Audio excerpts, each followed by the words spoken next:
For the last 800 years, everyone in the galaxy knew one thing for sure. Humans were just farmers. They grew crops, wrote some decent poetry, and were experts at staying out of galactic politics. So, in a massive chamber where 200 different species were shouting about the apocalypse, nobody gave the human ambassador a second look. That was the biggest mistake they'd ever make. Stick around and I'll tell you why you should never ever write off a farmer. On the main screen, 12,000 crimson icons swarmed across the star chart, a tide of pure destruction aimed right at the heart of the galaxy. This was the Krath Dominion, a 50-year-old terror that haunted everyone's nightmares. They were a species of pure warriors, living by a terrifyingly simple rule: the strong rule, and the weak are crushed. They had already conquered and enslaved billions, erasing 40 entire star systems from existence, and now they were coming for the rest of us. Fear, it turns out, sounds the same in every language. Ambassador Trix, a small, fluffy creature, shrieked, "It's hopeless! They have 12,000 warships, and we can barely scrape together 4,000! A giant ambassador made of living rock rumbled, "We will offer them our riches!" "You idiot!" hissed a serpent-like diplomat wrapped around a pillar. The Krath don't make deals, they don't negotiate, they just take. The screaming and shouting erupted all over again, a chaotic mess of pure terror. But in a quiet, forgotten corner of the room, the human delegation just sat there. There were only 3 of them. Ambassador Elena Chen, a woman whose graying hair framed eyes as calm and deep as a forest lake, sat between 2 aides who looked like they were about to be sick. No one paid any attention to the humans. When we joined the galactic community 847 years ago, we were so full of hope. We had visions of charting unknown stars and discovering mind-bending new science. Instead, the powerful galactic empires took one look at our beautiful green Earth and basically said, "The galaxy is full of warriors and engineers. What it really needs is a good gardener." And just like that, humanity was assigned its role as the galactic vegetable patch. For centuries, they saw us as simple, harmless, and completely insignificant, which was exactly how we wanted it. In an instant, the chamber fell deathly quiet. A new face dominated the screen, a creature of pure nightmare, with skin like gray stone, 4 muscular arms, and eyes that were just pits of endless cruelty. This was Admiral Vorath, Supreme Commander of the Krath Fleet. "Greetings, Galactic Council," he snarled, his voice a low rumble like grinding stone. "I bring a message from the Dominion." Our High Chancellor, trying his best to sound authoritative, could only squeak out, "Admiral, let's talk about a peaceful resolution." The Admiral let out a laugh, a horrible scraping noise that made your teeth hurt. "Peace? You have the wrong idea. We didn't come here to talk. We came to give you an ultimatum. In 72 hours, our Armada arrives. You have 2 choices. Option 1, unconditional surrender. Every ship, every planet, every living soul becomes our property. Option 2, complete and total annihilation. We will scour your worlds until they are nothing but dust." "That's barbaric," cried Ambassador Trix. "There are billions of us." "I know," Vorath said, a terrifying smile spreading across his face. "Everything you cherish will belong to us, or it will cease to exist," the voice from the screen echoed, its lipless mouth forming a cruel smirk. "Decide before we get there. Make your choice." The line went dead, plunging the chamber into a shocked silence that lasted for a single second before shattering into absolute chaos. Ambassadors were sobbing, screaming orders into their communicators, telling their homeworlds to run or surrender. But amidst the bedlam, in the tiny human section, Ambassador Elena Chen stood up. She looked at her aides. "Patch me through to Earth on a secure line," she said, her voice perfectly calm. "You 2 stay here. Don't miss a thing. Let me know if the situation changes." "Ma'am," one of the aides whispered, his hands shaking, "what are we going to do? We have no fleet, no superweapons. We're just farmers." Elena met his terrified gaze, and for a moment he saw something else in her eyes, something ancient, powerful, and unbelievably fierce. It was the secret humanity had been keeping for 1,000 years. Just watch the show, she said gently. It's all going to be okay. And with that, she slipped out a side door unnoticed. In the grand theater of the galaxy, the humans were just stagehands nobody ever saw. The next few hours were a whirlwind of desperate deals and pointless strategies. Alliances were formed and fell apart in the same breath.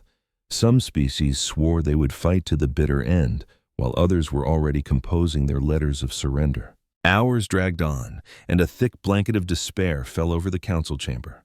Then, a technician's sharp gasp cut through the gloom. "Chancellor," she shouted, pointing a trembling finger at her console. "You need to see this, a new energy reading." Every head in the room whipped around to the main screen, expecting to see the Krath had arrived early. They were wrong. Far behind the approaching Krath fleet, in a sector of space that was known to be completely empty, a massive, unbelievable energy signature had just blipped into existence. "That's impossible," an ambassador muttered. "There is nothing out there." But the sensor readings were undeniable. The energy source was expanding, growing more powerful by the second, soon dwarfing the output of a nearby star. As the council stared, paralyzed, reality itself seemed to split open. A tear in the fabric of space began to form, and things started pouring out. "We have contacts," the technician whispered, her voice filled with awe. "Dozens. No, hundreds. My God, there are thousands of them." At that very second, Ambassador Elena Chen strolled back into the chamber, looking as relaxed as if she'd just been out for a cup of tea. She sat down, and as her stunned aides stared at her, she simply folded her hands in her lap and watched the screen. From that impossible rift in space, a fleet of warships emerged, moving in perfect, terrifying silence. Their hulls were a deep, starless black. Their designs were sharp, aggressive, and unlike anything ever seen before. And they were broadcasting no transponder codes, no identification at all. "Give me a count," the Chancellor choked out. The technician took a deep breath. 15,000 ships, sir. 15,000 unidentified warships just appeared on the Krath's 6. The fear in the chamber shifted. The Krath were a monster they knew. This was something else entirely. As a fresh wave of panic washed over the council, the small, furry ambassador Trix scrambled over to Elena Chen, her eyes a mix of total terror and a tiny spark of hope. "Who are they?" she begged. For the first time, Ambassador Chen let a small, sharp smile touch her lips. "They're old friends of ours," she said, her voice clear and strong in the now silent room. "We call them the Terran Defense Fleet, and frankly, they've been waiting an awfully long time for someone to try and start a war. Can you imagine finding out that everything you knew about a people was a complete and total fabrication? For 800 years, the galaxy had pegged humanity as the quiet, harmless gardeners who kept to themselves. That was all about to end. On the command deck of the battleship Dominion's Wrath, the four-eyed Admiral Vorath scowled at his sensor displays, certain they were malfunctioning. His crew stood frozen, too afraid to even breathe. "It's a sensor ghost," Vorath finally growled. "There is no other explanation." His chief science officer swallowed nervously. "Sir, with all due respect, we have run 17 different diagnostic checks. The readings are real. There are 15,000 warships positioned directly behind us." Vorath spun around, his massive stone body making the bridge feel tiny. His eyes, as black and empty as deep space, drilled into the officer. "Fleets do not simply appear out of nothing. They do not exist without a record, and they do not hang around in empty space for no reason."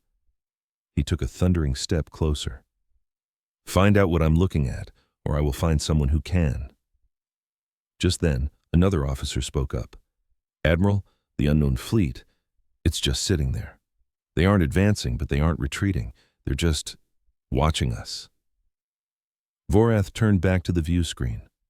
The silent black ships hung there in a flawless formation. 15,000 of them, perfectly still. It was wrong. A fleet was a noisy, messy thing. This was a pack of hunters. Vorath wouldn't admit it out loud, but it was incredibly unsettling. "Hail them," he ordered. "I want to know who these phantoms are." The communication request went out. But for long, tense minutes, the only response was the hiss of static. The Ghost Fleet remained silent. "No response," Vorath announced, his voice full of false confidence. "They are either unable or unwilling to talk. It doesn't matter. They are a ghost story, nothing more. We continue to the core worlds. They can follow if they want. It changes nothing." His second-in-command cleared his throat. "Admiral, perhaps we should investigate. We have no intelligence on their capabilities. To turn our backs on such a large force is precisely what we are doing," Vorath snapped, cutting him off. "I have brought 40 star systems to their knees. I have shattered fleets 10 times this size. The word unknown does not frighten me. It only means I have not conquered them yet." He eased back into his command throne. "Set course for the core worlds, maximum speed. If these ghosts want a piece of us, they can try to keep up." As the massive Krath Armada powered forward, the Galactic Council was losing its collective mind. This ghost fleet had materialized from nowhere. The bloodthirsty Krath were acting like they weren't even there, and the entire galaxy was waiting for the other shoe to drop. High Chancellor Vithanar had every historian and military analyst in the archives searching for any scrap of information.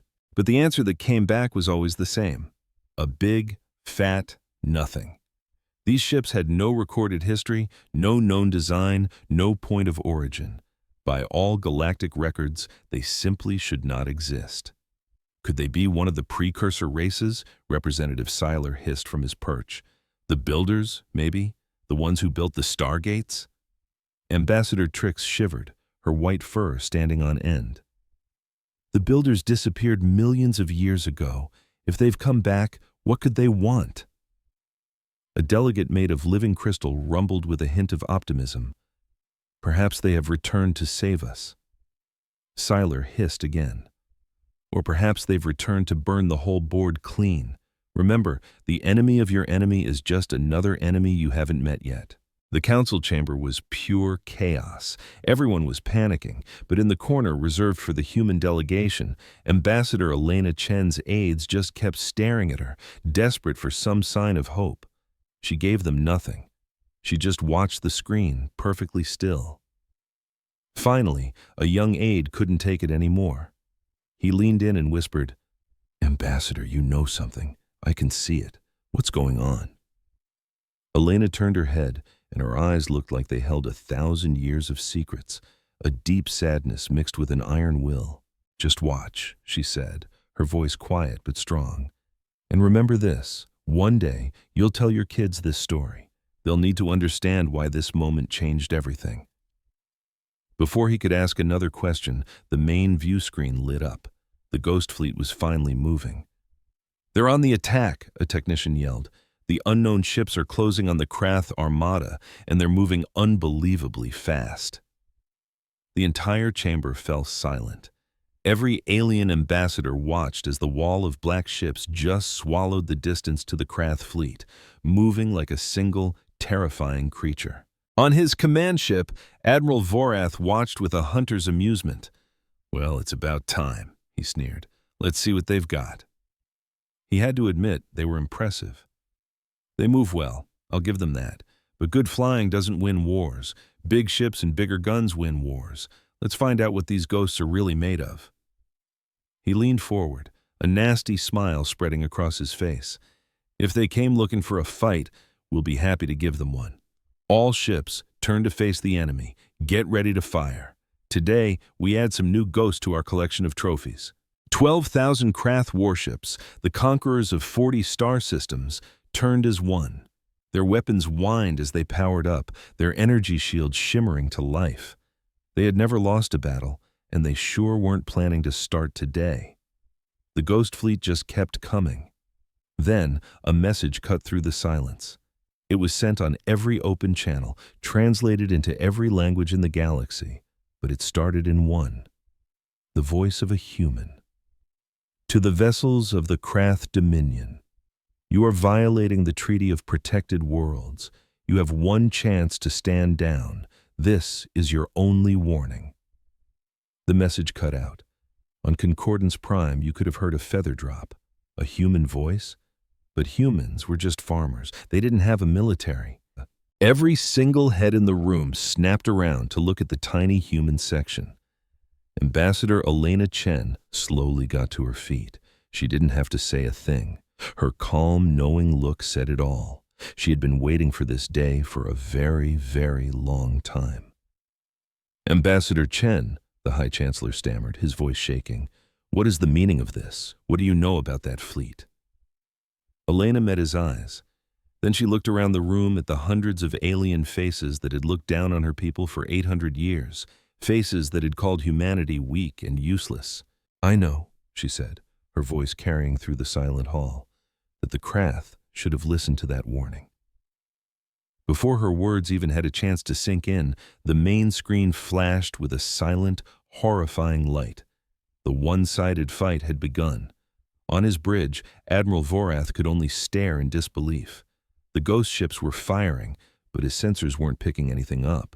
No lasers, no missiles, no torpedoes, just nothing. And then his fleet started to disappear. The first Krath warship simply stopped existing. One moment it was there, shields hot, guns ready. The next it was just a silent, expanding cloud of superheated gas. No explosion, no warning. Then a second ship vanished, and a third, and a fourth. What is happening? Vorath screamed, his famous arrogance finally shattering. Report, what kind of weapon is that? We don't know, sir, his science officer shrieked, his voice filled with pure terror. There's nothing on the sensors, no energy, no mass. Our ships are just gone. The shields do nothing. The armor is like paper. The silent destruction just kept going, ship after ship after ship. The Krath Armada, the most feared military in the galaxy, was being taken apart by an invisible, unstoppable force. Vorath watched his life's work, his empire, turn to space dust on the screen. 12,000 ships, the pride of his entire species, erased from the universe. Fire back, he roared. All ships, fire everything you've got. Wipe that ghost fleet from the sky.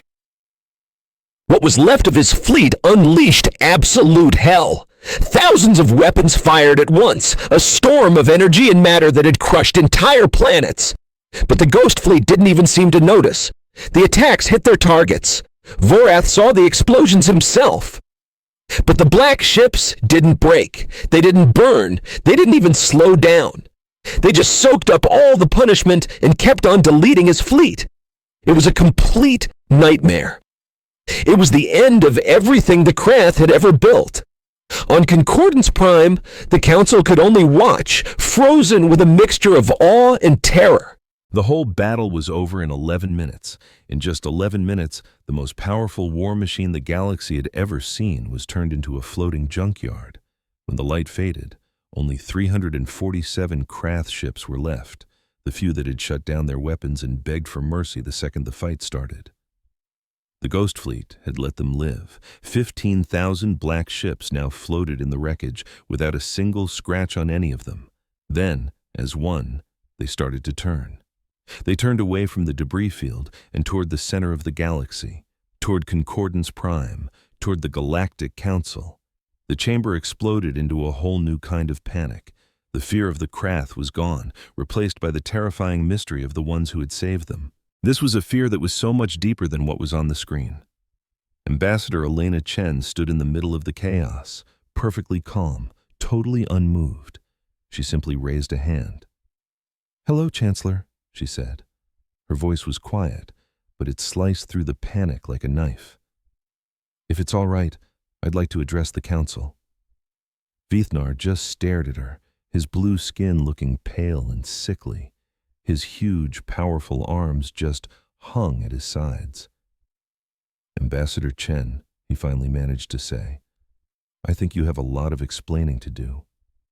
Elena gave a slow nod. "Yes," she thought, "I sure do. And I will." But first, they all had to understand one very important thing. She looked around the chamber, making eye contact with one alien leader after another. "No one is going to hurt you. No one is going to take your planets, and no one is going to make you their slaves. What you just saw was not an attack. It wasn't the beginning of a new war for the galaxy. She paused, letting that sink in. It was a rescue. It was what humanity has been getting ready to do for 847 years. And now, I'm going to tell you the truth about my people. The truth we've kept hidden for almost 1,000 years. The real reason we chose to be simple farmers when we could have been so much more. The Ghost Fleet kept getting closer, silent, patient, and waiting. And the entire galaxy waited with it, about to learn the biggest secret it never even knew existed. The silence in the council chamber was so thick you could feel it. It felt heavy, like it was crushing everyone, making it hard to breathe, hard to think. On the main screen, the Ghost Fleet had stopped. 15,000 black ships were just hanging in space, a solid wall of darkness, waiting. They were now less than an hour away from Concordance Prime. Ambassador Elena Chen walked slowly from the human delegation's area to the main podium in the center of the room. Every single eye followed her. Every sensor in the room was locked on her. For 800 years, humans had been almost invisible. Now, in an instant, they were the only thing in the entire galaxy that mattered. Elena got to the podium and turned to face them all. Her face was calm, but her eyes looked heavy, like she was carrying something ancient. 847 years ago, she started. A Fenari scout ship found Earth by accident. Humanity was just a baby species back then. We were just starting to explore our own solar system. We had these huge dreams about what the galaxy would be like. We imagined meeting wise, ancient aliens who would teach us amazing things. We dreamed of being part of something bigger than ourselves. She paused. Instead, we learned the truth. The galaxy wasn't about wisdom and sharing. It was a jungle full of empires and wars. The strong hunted the weak. The weak either became servants or they were destroyed. The only law was power. The only justice was having the biggest stick. Around the room, a lot of the ambassadors started to squirm in their seats. What Elena said wasn't very nice, but nobody could say she was wrong. When we joined the Galactic Union, we were given a choice. We could try to build warships and fight with species that had been traveling the stars for millions of years, or we could find a different way. Elena's hands tightened on the sides of the podium. You chose to be farmers, High Chancellor Veithnar said, his voice dripping with resentment. You chose to be nothing. No, Elena corrected him, her voice gentle but firm. We chose to look like nothing. There's a very big difference. She touched a button on the podium, and the main screen changed. It was now showing a live view of Earth, a beautiful ball of blue, green, and white hanging in the blackness of space. On the outside, we became exactly what the galaxy expected us to be. Farmers, artists, thinkers, we grew your food, we wrote your songs. We talked about philosophy, we kept to ourselves. We were peaceful, and honestly, pretty forgettable. Then the screen flickered, showing a different view. A pitch-black, empty void between galaxies, a place where nothing was supposed to exist.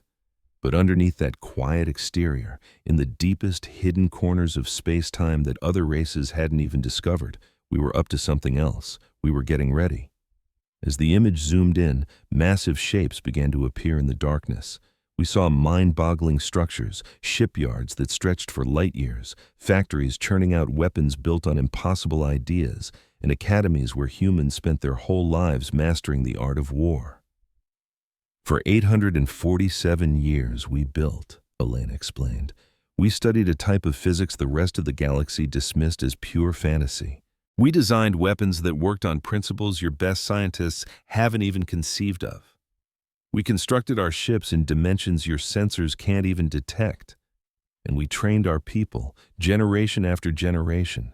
Entire families lived and died in that deep, dark space, never seeing Earth, knowing nothing but this mission.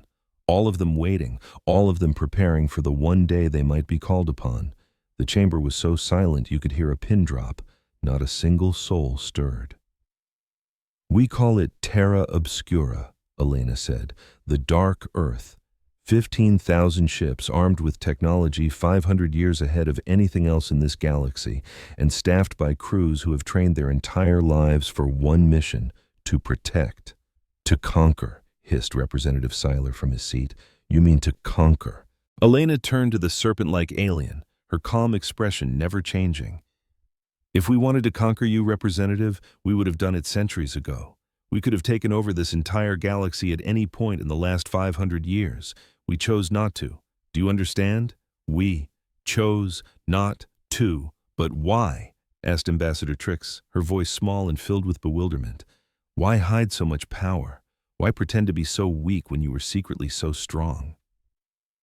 Elena paused, and when she spoke again, her voice was much softer. Because a long, long time ago, humanity learned a hard lesson. Before we ever met another species, we spent thousands of years doing to ourselves exactly what the Krarth are doing to this galaxy. We started wars, we committed genocide. We enslaved, tortured, and destroyed one another. We were as monstrous as any species that has ever existed. She let that statement hang in the air. And then one day, we finally saw ourselves for what we had become. We took a long, hard look in the mirror and were horrified. A deep, soul-crushing shame washed over us. We nearly destroyed ourselves before we finally found a better way. We learned that power without wisdom is just a fast track to ruin. That strength without compassion is just another word for cruelty. We learned that the ability to inflict pain is meaningless if you lack the self-control to choose peace. Elena glanced around the chamber again. When we joined the Galactic community, we saw the same old patterns, the strong crushing the weak, the powerful preying on the helpless. And we knew that if we revealed our true strength, we'd just become the next bully on the playground. Others would fear us, and fear breeds enemies. Enemies lead to war. And war always, without exception, leads to suffering. We had no desire to build another empire. We didn't want to become the new Krarth. So you hid, the Chancellor said flatly. So we hid, Elena confirmed. We became farmers. We made ourselves insignificant. We let other species believe they were the powerful ones. We let them think they were in charge.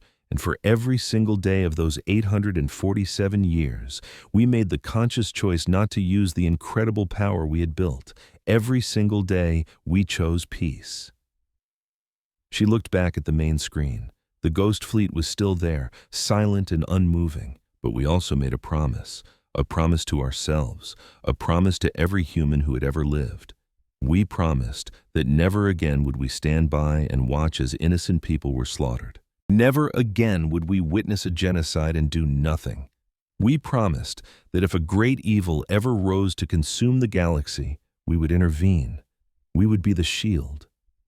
Elena's voice grew firm. The Krarth came to dominate this galaxy. They came to enslave billions. They came to extinguish entire civilizations. They came to repeat the very same horrors humanity once inflicted upon itself. And that, representatives, is the one thing we will never, ever permit, not while a single human is left to draw breath. The chamber was still silent. We never wanted to show our hand, Elena continued. We hoped we'd never have to. For 800 years, we hoped the galaxy would learn to defend itself. We hoped peace would triumph over war. We hoped people would choose cooperation over conquest. She shook her head slowly. But hope is not a strategy. The Krarth proved that. 12,000 warships, 40 conquered star systems, billions of people in chains. That's what happens when no one is strong enough to say no.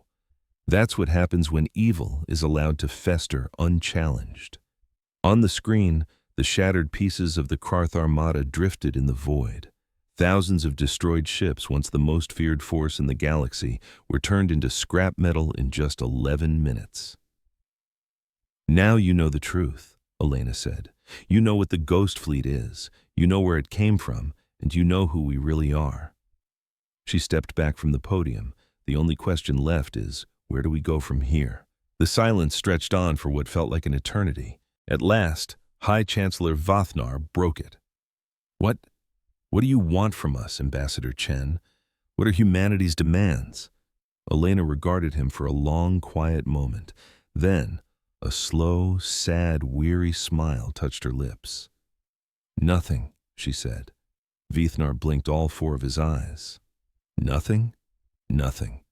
We don't want your planets. We don't want your resources. We don't want you to serve us or worship us or fear us. We want absolutely nothing from you."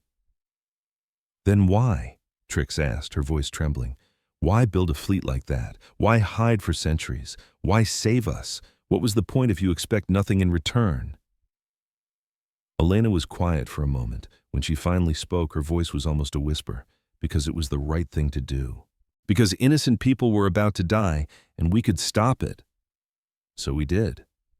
Because that's what humanity decided to be 800 years ago. Not conquerors, not masters, protectors. We protect because protecting others is good. We save lives because saving lives is good. We don't need any other motivation. We don't need a reward. She scanned the chamber one last time. The Terra Obscura fleet will now return to the void. We will go back to watching. We will go back to waiting. Humanity will go back to being your farmers, your artists, and your philosophers. Nothing has to change. In a few generations, you'll likely forget this ever happened, and that's fine. In fact, that's exactly what we hope for. Elena's voice then became resolute, a final, quiet pledge. But remember this, there are guardians out there in the darkness. If any species tries what the Krath did, if another empire rises on a wave of slavery and destruction, they will suffer the exact same fate. Not because we want power, and not because we want control, but because some things are simply wrong, and some wrongs must be made right. She turned and walked back to her seat. That is the truth about humanity. That's the secret we've kept for 847 years. And now you know it too.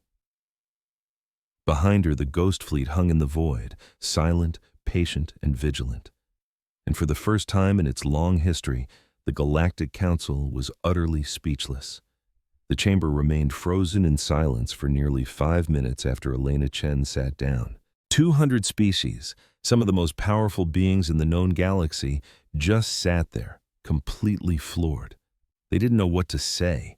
They couldn't even process what to think. Finally, Representative Seiler uncoiled his long frame from its perch and slithered to the center of the room.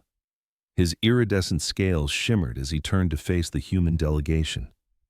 "You lied to us," he hissed, his voice thick with rage. "For 800 years, you've been living a lie. You pretended to be weak and harmless. You watched us struggle and fight and die, and you did nothing.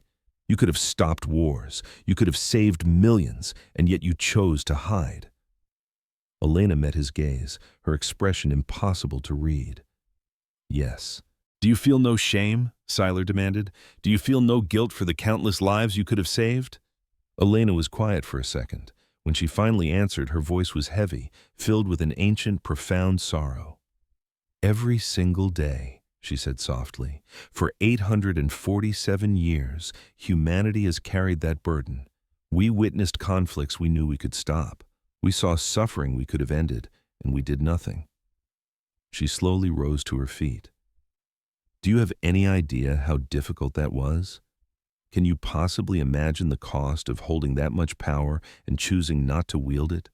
To watch people die knowing you could save them, but also knowing that stepping in would risk unleashing something far worse upon the galaxy." Instead of heading to the podium, she walked right into the heart of the chamber, a lone human in a galaxy of alien faces. "We made a choice," she said, her voice steady. "A cold, brutal calculation. We knew if we ever showed our true strength, you'd fear us. That fear would fester into resentment, and that resentment would build alliances against us. Sooner or later, it would mean war. A war on a scale this galaxy has never seen.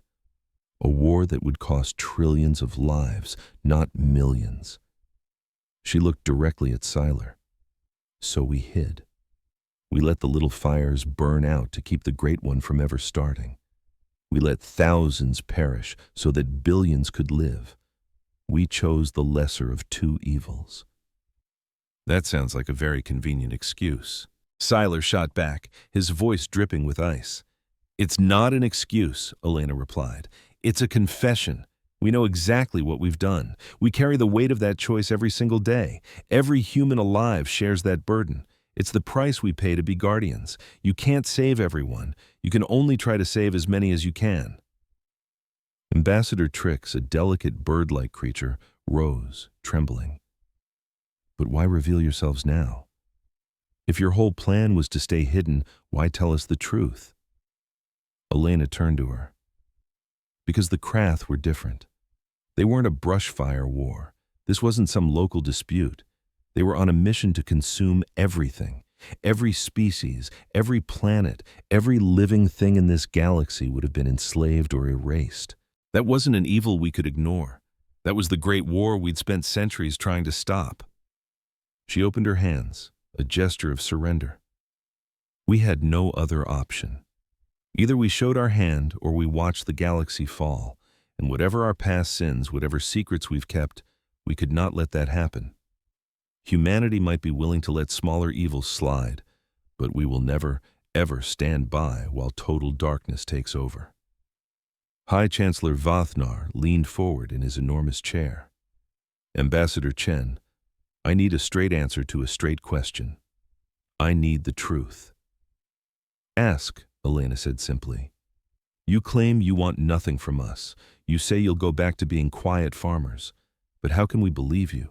You've lied for 800 years. Why should we trust a single word you say now? Elena gave a slow nod. It was a fair point. You shouldn't, she said. Not based on my words, at least. Words are cheap. Anyone can make a promise. The Krath promised liberation right before they scoured their first planet. Words mean nothing. She pulled a small, sleek device from her pocket. With a touch of a button, the massive view screen above them came to life. Let me show you what real trust looks like. The screen showed a planet, a stunningly beautiful world of swirling blue oceans and rich green land masses. It hung in the void of space, a vibrant jewel of life. We call this planet New Haven, Elena said. It's one of 12 colony worlds we established in the deep void, far from any star charts you know. It was settled 300 years ago.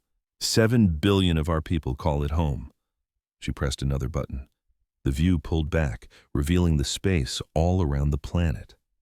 It was empty. Completely empty. No defense grids, no weapons platforms, no orbital fleets. Nothing. New Haven has no military, Elena went on. No weapons, no shields.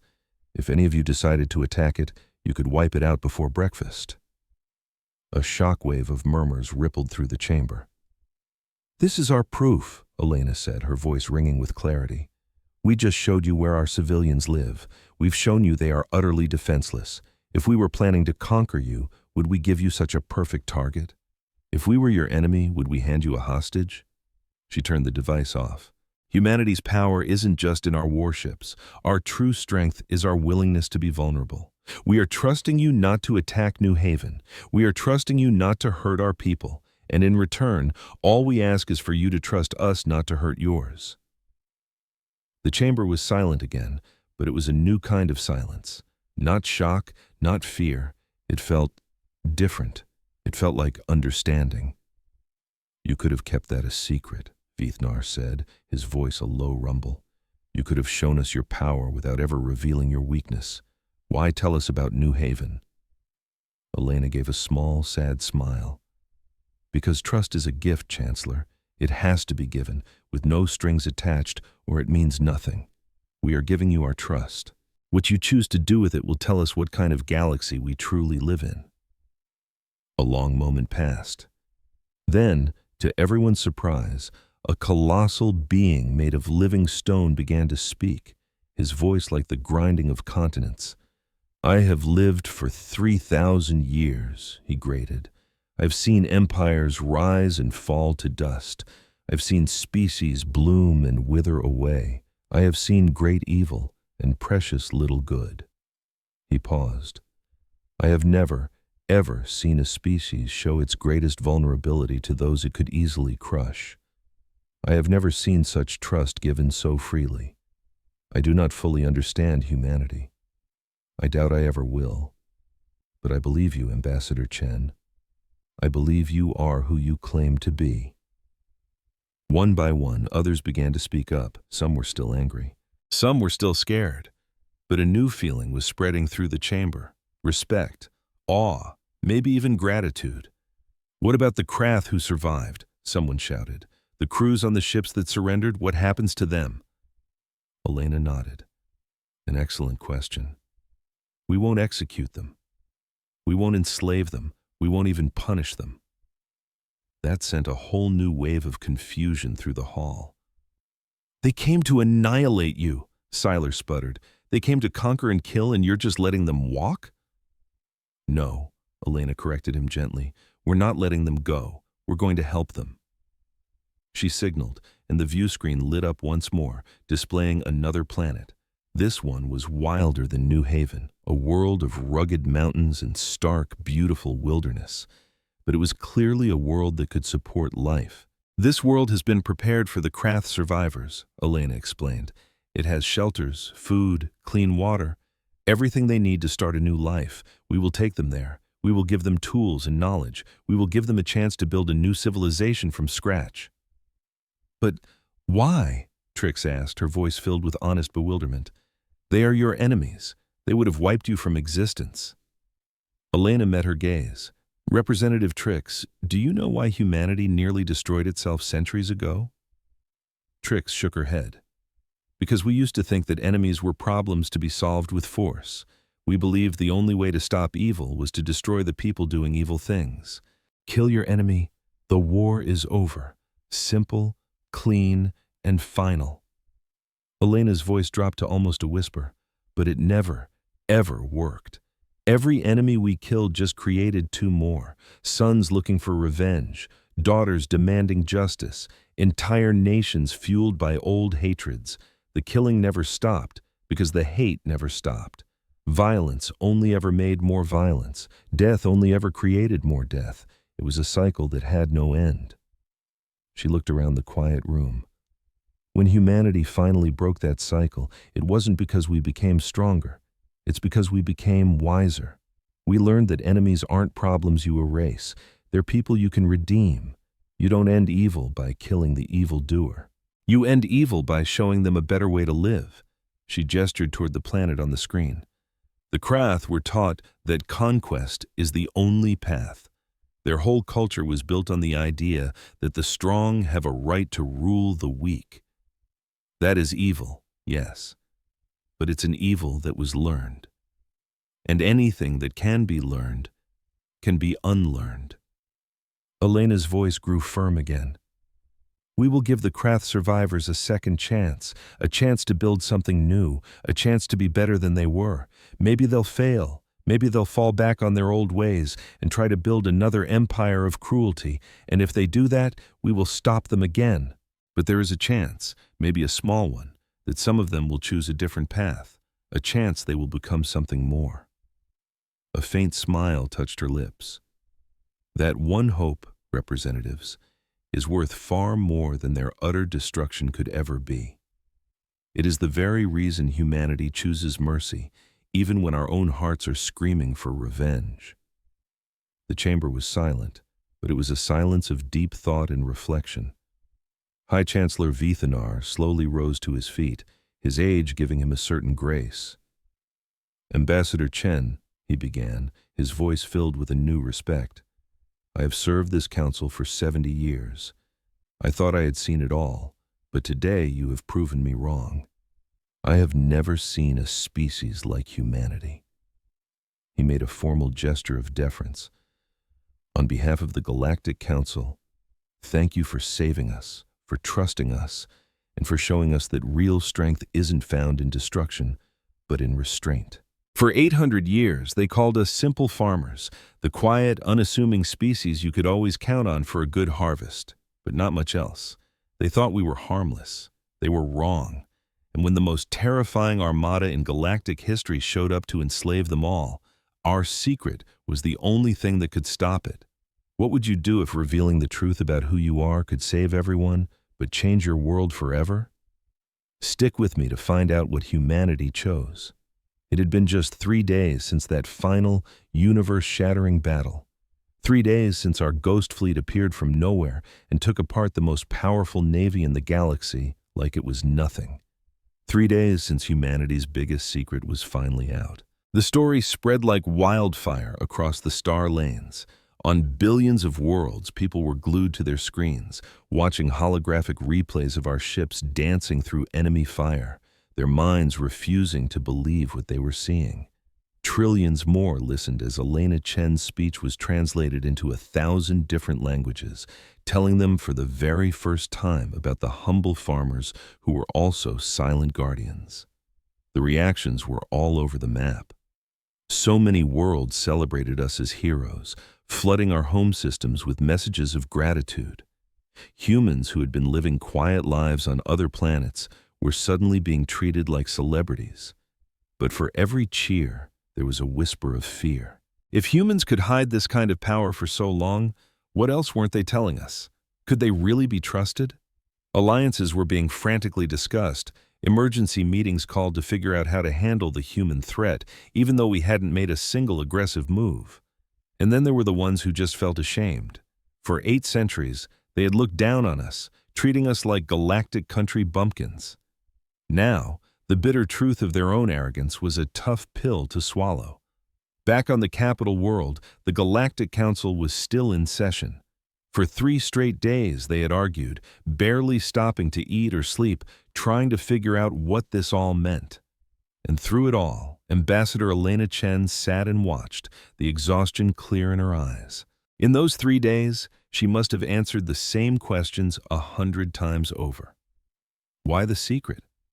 How strong are you, really? What do you want now?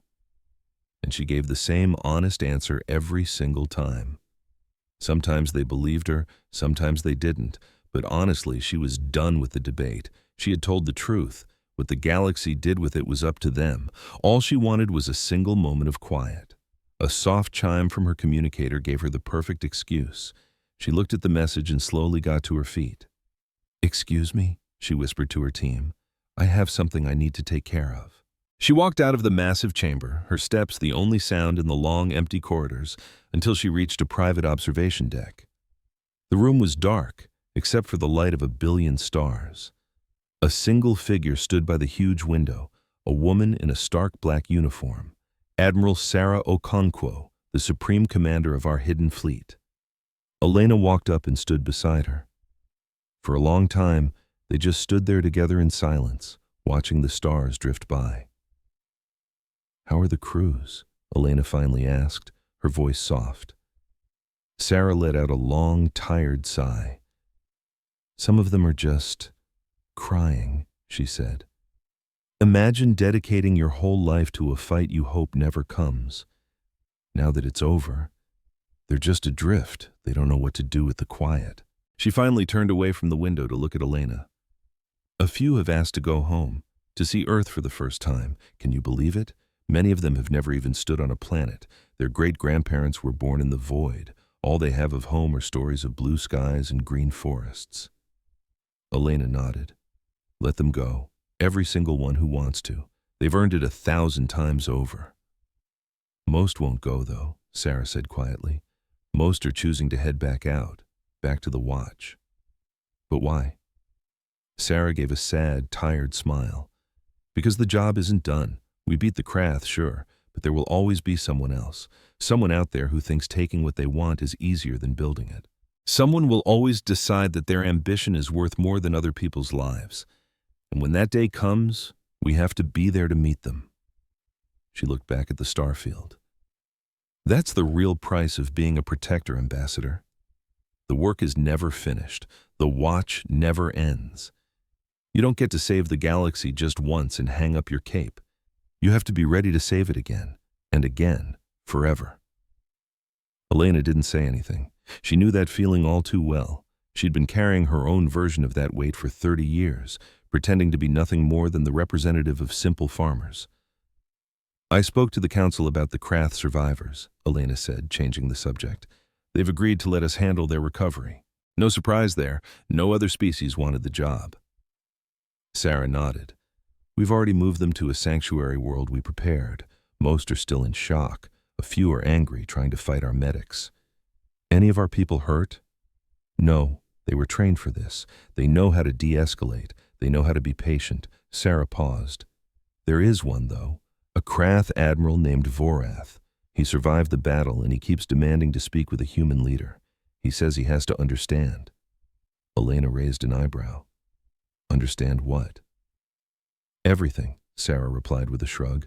Why we saved his people when we could have just wiped them out. Why we're helping the very ones who came to destroy us. Why we did any of it. The man is completely broken. His entire view of the universe, of strength and weakness, has been shattered. He has no way to process what he saw. Elena thought about that for a second. I think I'd like to talk to him, eventually. When things calm down, I'll set it up. They stood in a comfortable silence again. Outside the window, a ghost ship drifted past, a sliver of pure black against the stars, waiting to slip back into the darkness and resume its endless patrol. Do you think it was worth it? Elena asked, her voice barely a whisper. All of it? 800 years of hiding in the dark, was it worth the price we paid? Sarah didn't answer right away.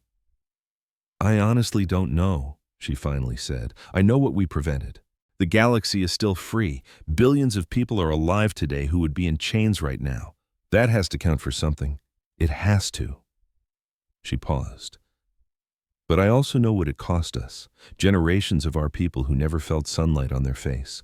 Entire families who lived and died in the deep dark, knowing nothing but their duty. Kids who learned battle strategy before they learned nursery rhymes. We gave up a part of our own humanity to protect everyone else's. Sometimes, I wonder if we gave up too much. Elena had no answer for that. It was a question that couldn't be answered. Well, the galaxy knows now, Elena said instead. Things will never be the same. We'll be feared, hated by some. They'll try to use us, manipulate us. The life we knew is gone. You're right, Sarah agreed. It is. She turned to Elena, and there was a new kind of light in her eyes. But maybe that's a good thing. Maybe this is what the universe needed, a wake-up call. Maybe it's time for humanity to finally step out of the shadows. We've been ghosts for long enough. Maybe it's time we learned how to be people again, out in the open. Elena actually smiled, a real smile. That's pretty optimistic, coming from the commander of a secret ghost fleet. Sarah's own smile matched hers. Hey, one of us has to be. If the protectors lose hope, then what chance does anybody else have? Just then, the door slid open. One of Elena's aides was standing there, looking nervous. Ambassador, I'm so sorry to interrupt. The Council is asking for you. They're ready to start discussing the terms of humanity's new official place in the Galactic Union. Elena let out a quiet sigh. More talks, more questions, more trying to explain the unexplainable. It seemed a diplomat's work was just as endless as a soldier's. I'll be right there, she said. The aide nodded and vanished. Elena turned back to the Admiral. Well, I guess that's my cue. Sarah held out her hand and Elena shook it. It was a firm, solid grip. Keep them safe, Ambassador, Sarah said. We'll be out there, watching. Always. And you take care of your people, Elena replied. You're not just our shield, you're our family. Don't ever forget that. Sarah's smile was real this time. We'll try. And with that, they turned and walked their separate ways. As the last glimmer of hope for the galaxy flickered out, the Council turned to their last resort, the woman they'd ignored for years. Elena Chen, the ambassador from a dead race called humanity. They saw her as a relic, a ghost, and their expressions were a mix of pity and scorn. But facing total annihilation, they were desperate enough to listen to a ghost. What they didn't know was that this ghost was about to show them the meaning of power. And if you want to see how the forgotten underdog saved everyone who looked down on them, you're not going to want to miss a second of this. Elena calmly watched them panic before she spoke. We can stop them, she said. A ripple of disbelief filled the chamber. We? Sneered a pompous official. Your people are dust and memories. Elena just smiled. Are we? A few hours later, as the enemy fleet prepared its final devastating attack, a single, tiny tear in space-time appeared on the main view screen. Out of it drifted one ship. It was pitch black, ancient, and covered in scars. The council chamber fell into a stunned, disappointed silence. This was their salvation, one broken-down old ship. Then, the impossible happened. The lone ship wasn't a ship at all. It was a key. It unlocked a gate to nowhere, and from that inky blackness, a fleet poured out. Thousands upon thousands of colossal warships, silent and dark, emerged from the void, forming a wall of steel between the galaxy and its doom. The council members stared, mouths agape. Who are they?" the High Chancellor stammered, his voice trembling. Elena finally dropped the bombshell. "They are the ghosts," she said, her voice ringing with 800 years of pride. "They are the Terra Obscura, the unseen fleet of Earth. While you built monuments, we built a shield, and we have been guarding you from the shadows this entire time." The enemy ships were wiped from existence in a matter of minutes. When the last one vanished, the Chancellor turned to Elena, humbled. Will they come back?" She met his gaze. "Only if you need them. True strength isn't about the power to destroy. It's about the will to protect. And humanity will always choose to protect. It's just who we are." In the silent, empty darkness between galaxies, 15,000 colossal warships resumed their endless, lonely patrol. On board, crews slipped back into routines honed over generations of watching, training, and waiting. The call could come tomorrow, or it could come in another 1,000 years. It made no difference. They would always be ready. It was the price they paid to be humanity's secret guardians, a burden they carried with a quiet, unbreakable pride. On a dimly lit observation deck, a young crewman named Leo stared into the endless sea of stars. He had never once set foot on a planet, never felt the sun on his skin or the wind in his hair. He was a child of the void, just like his parents, and their parents before them. But looking out at the distant, glittering galaxies, he knew exactly why he was there. He knew exactly who he was fighting for. He knew that light years away, on beautiful worlds he would only ever see in pictures, billions of souls were sleeping peacefully because he and his crewmates were awake. They were safe to laugh, to love, and to live their lives because his family had chosen to live theirs out here, in the dark.